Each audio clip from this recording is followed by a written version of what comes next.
Heavy equipment ay malaking tulong. Oh, air condition pa oh. Para matanggal to mga kanto, burak. Good news! Ito na yung dalawang crawler type backhoe.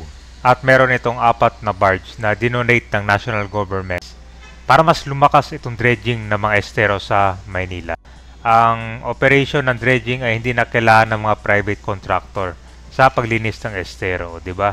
Nakabawas na, nakatipid at higit sa lahat, itong mga panibagong heavy equipments ay malaking tulong para mas mag-improve yung flow ng tubig dito sa Manila. Kita mo naman yung kalsada dito sa Manila, di ba? Ganito katindi yung baha niyan kapag nagkaroon ng kaunting ulan lang. Tapos ngayon, nagkaroon din dito ng declogging. Rain or shine, tuloy yung pagtanggal ng mga burak dito, di ba? Iba talaga ang pamumuno ni Yorme dito sa Manila. Sakto, naabutan nyo ngayon malakas ang ulan dito. Itong nakikita nyo ngayon, ito po yung dalawang backhoe. And then, meron dito ng 4 na barge. Ito ay donate. Ang ganitong heavy equipment ay malaking tulong para mas mapapalakas yung declogging dito sa Manila. Maraming matatanggal na mga burak nyan at mapapabilis at mapapa-effective. Ang maganda pala nitong mga backhoe na to, hindi na kailangan ng mga private contractors. Mismo yung Manila na yung mag-ooperate ito, diba? Taka malaki yung matitipid.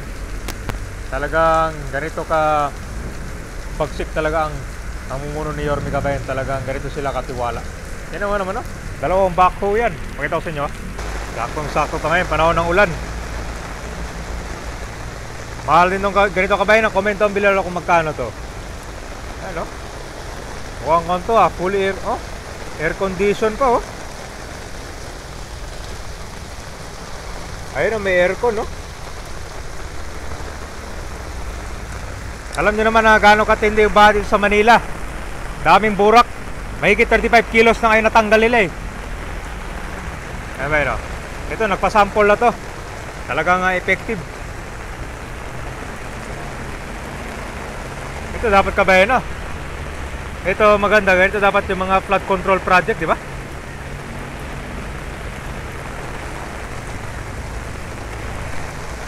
Dali, nalagay yun dyan Okay, ito ang isa, ito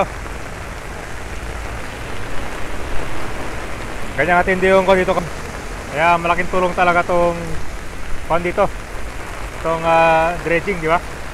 Sa harap ng kanya Doton Terminal. Ang gagawin niya pala dito sir, magtatanggal lang ko ngayon, burak. Gagamitin niya yung backhoe sir, hindi na. Ito sir, ano lang yung gagamitin pang hakot dito? Parang kan lang, pala lang. Ayan So ito yung, alam nyo Cabayan, yung declogging nila dito. Tuloy-tuloy yan, kahit wala pang ulan. Pero ngayon kasi nabutan, tinan mo parang swimming pool agad dito. Kaya malaking tulong talaga yung patuloy na pagpapagawa ito ng declogging sa Manila. Tanggal yung mga burak.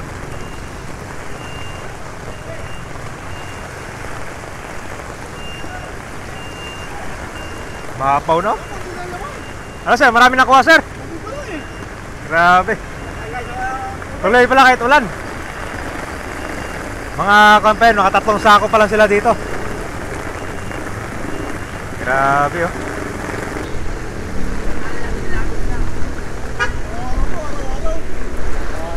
kahit ulan. Kasi holiday. Gano'n ka, nakakailang sako kayo sir? Madala sir, pag dredge nyo, nakakailang sako kayo? 25, 30. Kapon sir, saan kayo nag-declogging? Dito lang din? Pero sa harap ng sitio sa yung backhoe pala sir, ginamit na yun? Oo, bako. Tindi lang ang talagang kailangan dito. Kung kailangan umalis sir, abutin na yung motor na. Ganyan katindi talaga ito Cabayan. Kaya patuloy yung ginakagawang declogging nila dito. Araw-araw yun sir, buong district sir no? Opo. Sabi mo sir, nakakailang kilo na kayo? Nakakailang kilo na kayo? Siguro saan galing? Saan karamihan galing yung mga basura sir? Siyempre, wala namang ibang galing talaga. Galing talaga sa mga, ano yan, sa mga, No? Grabe. Dalawang truck na? Ay, yung truck sa'yo dyan nilalagay. Kahit araw-araw sir, binabaha pa rin. Grabe talaga. Gapo nga, naglilinis pa rin. Grabe yung baha pala dito. Para matanggal to mga kanto, burak.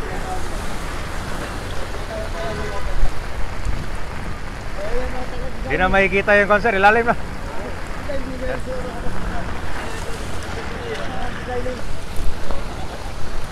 Pero ba, ito ba yung live update natin dito? Harap ng kanto, SM Manila. Grabe oh. Ay yung kanto lang kabayan, rain or shine, tuloy yung ako pila ng mga kanyang burak. Ito, gagawin sana ng declogging to. Kaya lang hindi pala na nabubuksan. Nabutan kasi ng ulan eh.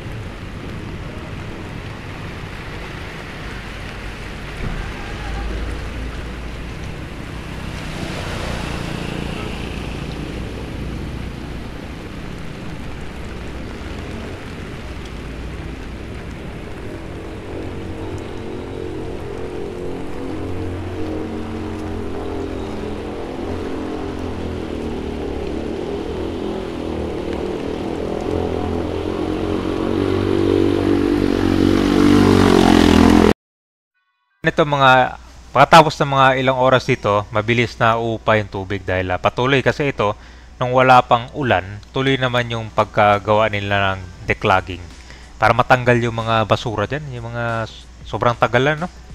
Minsan kasi maliit lang yung daanan ng tubig dyan kaya nagkakaroon ng baha talaga. Ang kailangan kasi ito kabayan, kailangan natin mas mabilis yung flow ng tubig, kaya yung pagpapagawa ng declogging, tsaka yung backhoe din pala, ginagamit din nila yun sa pagpapatanggal ng mga burak para mas papabilis. So, ganyan ka-effective dapat, di ba, no? Para hindi lumala. Dati kasi pag dumaan ka dito, lampas sa konti, tuhod. Ngayon, medyo mababa alay tubig, no?